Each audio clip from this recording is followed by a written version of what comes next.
Hello, मैं हूं विवेक sir और मैं आज आप लोगों को ये बताने वाला हूं कि 12th के बाद बेस्ट अपॉर्चुनिटी क्या होते हैं। तो 12th के बाद बेस्ट अपॉर्चुनिटी क्या होते हैं, इसके लिए आप लोग को मैं बहुत बेहतरीन गाइडलाइन देने वाला हूं।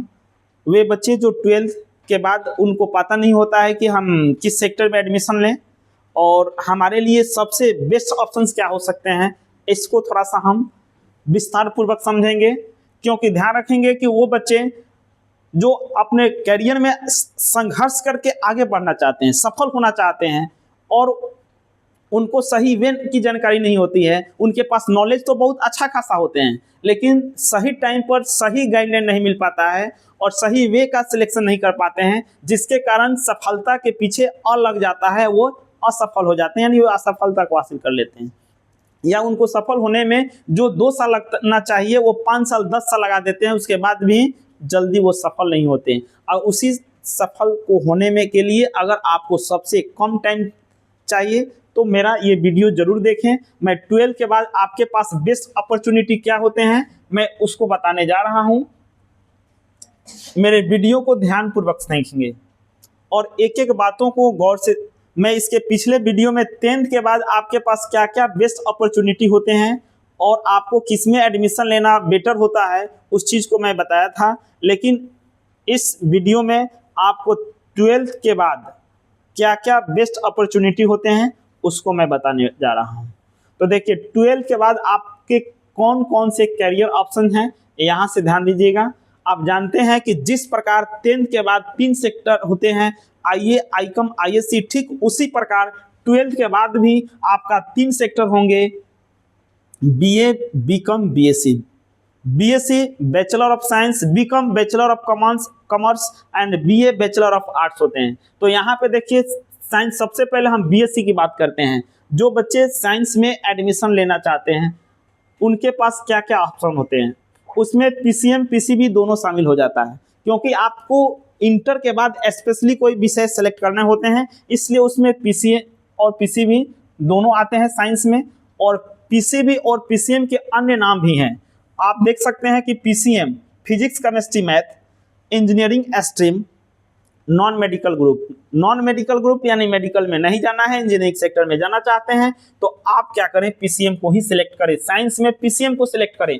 ऑब्लिक वाइज है पीसीबी, दोनों में से कोई एक बार में दोनों आप करेंगे तो आपके लिए दिक्कत हो सकती है, कोई एक ही लेकर चलना पड़ेगा आगे, क्योंकि आगे की पढ़ाई बहुत विस्तार पूर्वक हो जाता है, डिटेल फॉर्म में हो जाता है, इसलिए आपको कोई एक सिलेक्ट करना होता है। तो यहाँ पे पीसीएम समझ गए।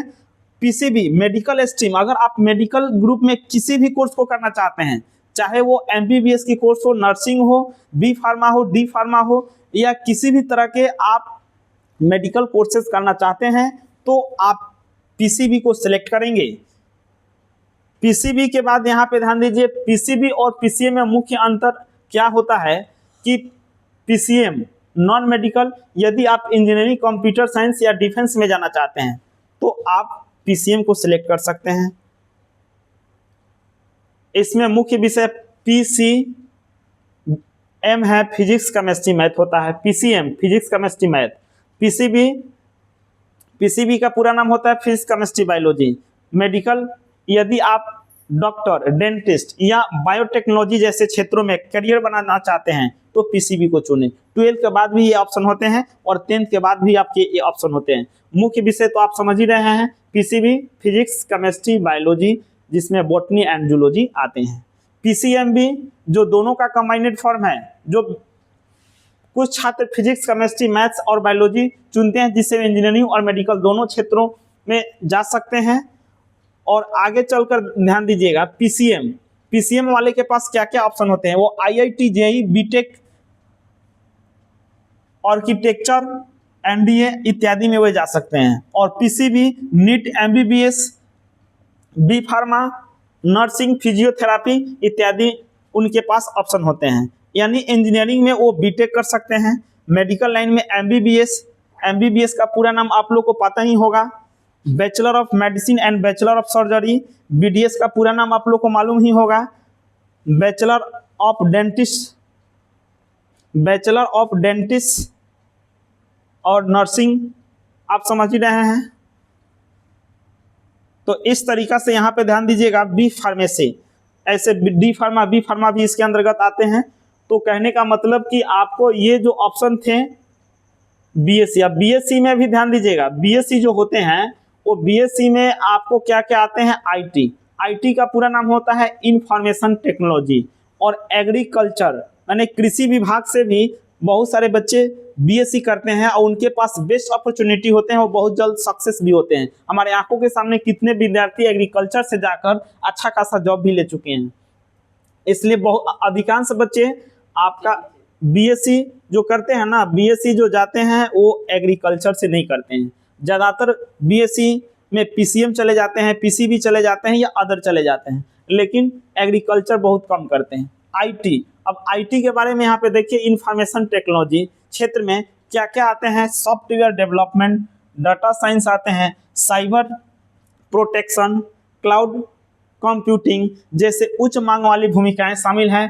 प्रमुख नौकरियों में भी software developer, data scientist, network engineering और साइबर प्रोटेक्शन जैसे बहुत सारे यहाँ पे ऑप्शंस होते हैं, आप इसको देख सकते हैं। इसमें आगे हम बताना चाहते हैं, जो खास बात है उसको समझने की कोशिश करें। कॉमर्स आते हैं, जिसको आगे चलकर हम बीकॉम करना पड़ेगा। अगर आप बीकॉम का पूरा नाम होता है बैचलर ऑफ कॉमर्स, यानी कॉमर्स के स्टूडेंट हुए। आगे चलकर वे कॉमर्स के स्टूडेंट चार्टर्ड अकाउंट या सीए जैसे कोर्स कर सकते हैं, बीबीए भी कर सकते हैं। बीबीए का पूरा नाम क्या होता है, बैचलर ऑफ बिजनेस एडमिनिस्ट्रेटिव, और ये जो बीबीए करते हैं वही आगे चलकर एमबीए करते हैं। एमबीए का पूरा नाम होता है मास्टर ऑफ बिजनेस एडमिनिस्ट्रेटिव, जिनको खास माने बहुत बड़ा बिजनेस करना रहता है, बिजनेस को डेवलप करना रहता है, उनके लिए वो कॉमर्स ही ज़्यादा बेटर होता है। बिजनेस को अगर ज़्यादा डेवलप करना है तो उनके लिए बीबीए और एमबीए ये दोनों कोर्स जरूरी होता है। बैंकिंग जॉब्स में भी कॉमर्स वाले ही स्टूडेंट जाते हैं, तो बैंकिंग क्षेत्र में जाना चाहते हैं तो उनके लिए सबसे ज़्यादा बेटर कॉमर्स होते हैं। वो साइंस में जाएंगे या अदर में जाएंगे तो उनके लिए थोड़ा सा परेशानियों का सामना करना पड़ सकता है। ऐसा नहीं कि जो बीएससी है वो बैंकिंग में जॉब नहीं कर सकते हैं, कर सकते हैं, लेकिन उनको थोड़ा सा दिक्कत आ सकते हैं। आर्ट्स वाले का ऑप्शन क्या है, जो बीए करते हैं, बीए का पूरा नाम होता है बैचलर ऑफ आर्ट्स, यानी बीए करके वो आगे चलकर बीए अगर आपका कंप्लीट होता है या बीएससी कंप्लीट होता है या बीकॉम कंप्लीट होता है, आप ग्रेजुएट स्टूडेंट कहलाते हैं, ग्रेजुएट। और ग्रेजुएट के बाद पीजी होता है, जो मास्टर ऑफ आर्ट्स होता है। आप मास्टर ऑफ एमए भी करते हैं तो आप पीजी के स्टूडेंट कहला सकते हैं। पोस्ट ग्रेजुएट पीजी का पूरा नाम होता है। अब वही स्टूडेंट यूपीएससी या बीपीएससी का आर्ट्स का एग्जाम दे सकता है जो इसका ग्रेजुएशन क्लियर हो। साइंस से भी अगर वो ग्रेजुएशन क्लियर कर लेता है, या कॉमर्स से भी क्लियर कर लेता है, या आर्ट्स से भी क्लियर कर लेता है, वो यूपीएससी या बीपीएससी के एग्जाम में बैठ सकता है। लेकिन ध्यान रहे कि जो स्टूडेंट आर्ट्स से, स्पेशली आर्ट्स से ग्रेजुएशन क्लियर किए हैं, उनके लिए यूपीएससी या बीपीएससी में सफल होने का ज़्यादा चांस बनता है। इसलिए क्योंकि जो उनका सिलेबस होता है, बीए और एमए का जो सिलेबस होता है वही यूपीएससी 6 to 12 तक एनसीईआरटी, आप एनसीईआरटी बुक को 8 सब्जेक्ट जैसे history, geography, economics, political science, ये सब आप पढ़ लेते हैं बढ़िया से, तो आपको यूपीएससी बीपीएससी एग्जाम में दिक्कत नहीं आती है। और बीए एमए वाले क्या करते हैं, यही आर्ट्स विषय पर ही ज़्यादा फोकस करते हैं, जिसके कारण उनको निकलने का चांस ज़्यादा रहता है। एलएलबी, आर्ट्स वाले ही एलएलबी कर सकते हैं। जिनको एलएलबी माने वकील बनना है, अच्छा खासा वकील बनना है, वो एलएलबी के कोर्स करते हैं। एलएलबी में भी वो इंटर के बाद भी जाते हैं और ग्रेजुएशन की बात जाते हैं। तो ग्रेजुएशन के बाद 3 साल का कोर्स करना होता है और इंटर के बाद 5 साल का कोर्स करना होता है। जर्नलिज्म यानी पत्रकारिता, जर्नलिस्ट पत्रकार अगर बनना चाहते हैं, अच्छा खासा पत्रकार बनना चाहते हैं, तो आर्ट्स में, यानी आर्ट्स में भी बेस्ट ऑप्शन होते हैं। इसलिए हम ये नहीं कह सकते हैं कि हमारा साइंस स्ट्रीम ही बेटर है या कॉमर्स स्ट्रीम ही बेटर है या आर्ट्स स्ट्रीम ही बेटर है। तीनों अपने अपने स्थान पर बेटर है और तीनों का महत्व अलग अलग है, बशर्ते कि स्टूडेंट को किसमें ज़्यादा इंटरेस्ट है ये ज़्यादा मायने रखता है। तो 12th के बाद सही कोर्स चुनना सबसे महत्वपूर्ण डिसीजन होता है, क्योंकि अगर हम 12th के बाद अगर हम सही डिसीजन नहीं लेते हैं कोर्स चुनने में, तो फिर हमें क्या होती है कि सफल होने में थोड़ा सा समय ज़्यादा लग जाते हैं और अनेक समस्याओं का सामना करना पड़ सकता है। अब यहाँ पे 12th के बाद यदि हम अच्छा कोर्स सेलेक्ट कर लेते हैं तो उसके बाद सवाल उठता है कि क्या ग्रेजुएशन करें या ना करें, ग्रेजुएशन करने से फायदे हैं या नहीं। तो अब हम नेक्स्ट वीडियो में आपको जरूर बताएंगे कि ग्रेजुएशन करने के क्या क्या फायदे हैं और ग्रेजुएशन करने के बाद क्या क्या बेस्ट अपॉर्चुनिटी होता है। अभी तो मैंने आपको बताया 10th के बाद क्या क्या बेस्ट अपॉर्चुनिटी हो सकते हैं या 12th के बाद क्या क्या बेस्ट अपॉर्चुनिटी हो सकते हैं, 12th के बाद कितने स्ट्रीम्स होते हैं, 12th के बाद जो स्ट्रीम होते हैं BA, BSc, BCom and BA होते हैं, और तीनों का महत्व, तीनों के अंडर में क्या क्या आते हैं। बीएससी करते हैं तो आप क्या क्या कर सकते हैं, बीकॉम कर रहे हैं तो उसमें आपके पास क्या क्या बेस्ट अपॉर्चुनिटी होते हैं करियर बनाने का, या बीए करते हैं तो आपको बेस्ट अपॉर्चुनिटी क्या होते हैं करियर बनाने का।